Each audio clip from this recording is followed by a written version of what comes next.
Well, hello there, friends. My name's Emma Lewzey. I'm at 𝗖𝗁cie Philanthropy, and I help fundraisers and nonprofit leaders raise more 5, 6, and 7-figure gifts for their amazing missions.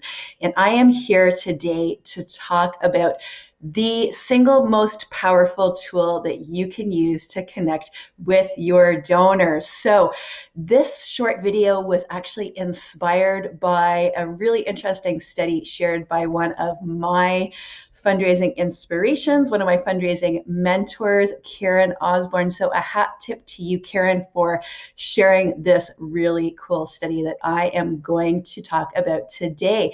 So this study looked at something I think is so relevant to us as fundraisers right now, and that is how we're choosing to connect with our donors and the different communication channels or communication media that we are choosing to do this. So you probably already know all ways of connecting with donors are not created equal, and nor do they strengthen connection or build relationships equally. Okay, so this study was fascinating. What it looked at was what our tendency was in terms of our preferences around communication media.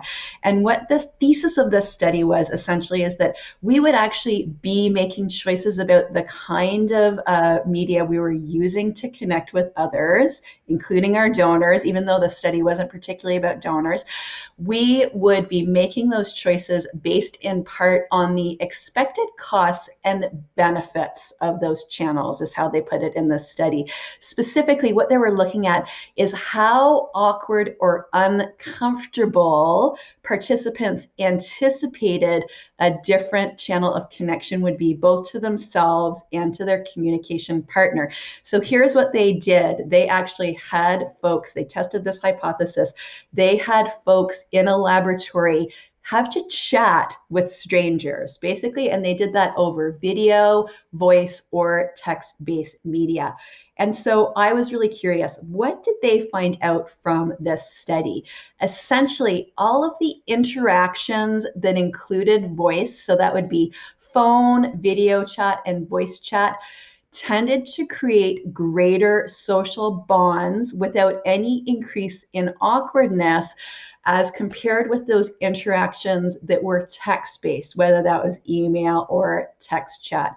But here is the problem, and they call this, I made a note because they had great language around this, they call it miscalibrated expectations about awkwardness. So essentially, our misunderstanding of how awkward we or our donor may feel about, for example, receiving a phone call from us would actually lead us to choose what they also call suboptimal communication channel. So we may be so worried about how awkward our donor feels if they receive a phone call from us that we would in fact choose to default to a text-based mode of communication, which simply does not create the similar kind of bond or connection with your donor. So really interesting, something I think that we have all theorized about in fundraising that actually has been looked at specifically in a study, is that often participants would actually default to sending an email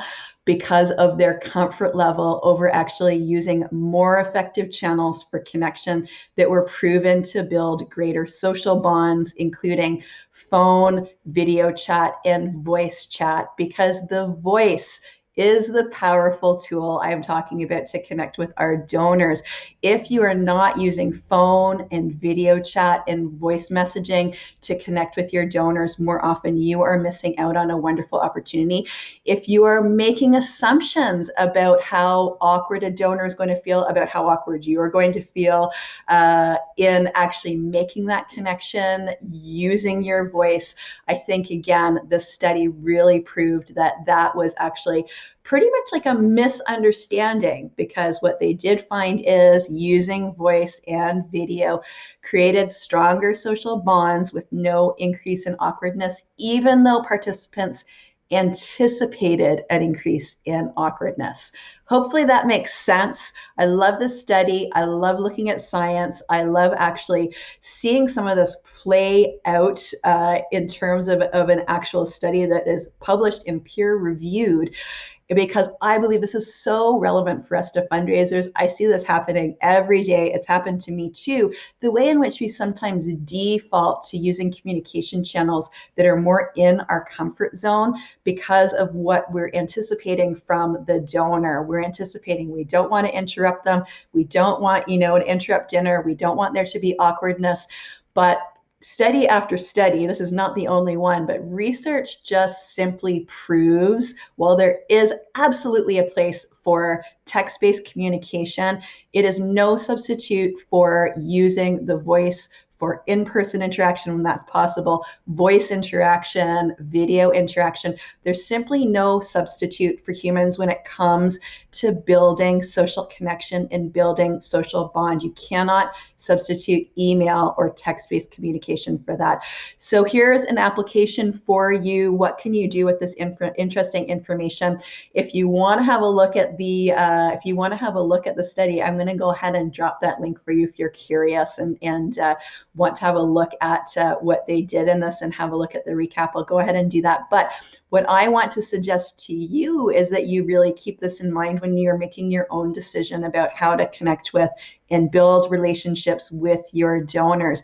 If you're someone who feels a little hesitant about picking up that 500-pound phone, I'm going to really encourage you, now is the time that you start using that powerful tool of your voice wherever possible. So if you can connect with a donor using your voice, whether that's through the phone, whether that's through a video meeting, whether that's through voice messaging, I really recommend that you choose that channel first and foremost. And again, you can very appropriately mix things up, but I find fundraisers really do tend to shy away from picking up that telephone because of anticipated discomfort, not only on their part, but the anticipation of awkwardness on the part of their donor. And I love this study because it shows it is simply not true. Not only was there not awkwardness in chatting with strangers, but there was also the benefit of increased social bonding and social connection. So there you go, my friends. The science shows. So I want to really encourage you to set a goal for yourself. Think about picking up that phone more frequently when you're thinking about connecting with your donors or scheduling a video meeting. I think you will really find the benefits, as will your donors, when it comes to your fundraising. All right, my friends, I want to know, what do you think? Do you agree with me? Did you find this study interesting? What are you seeing in the laboratory of your own fundraising work? I want you to go ahead, drop your thoughts below. Let me know if you have any questions, and let me know how you are planning to put these interesting findings to work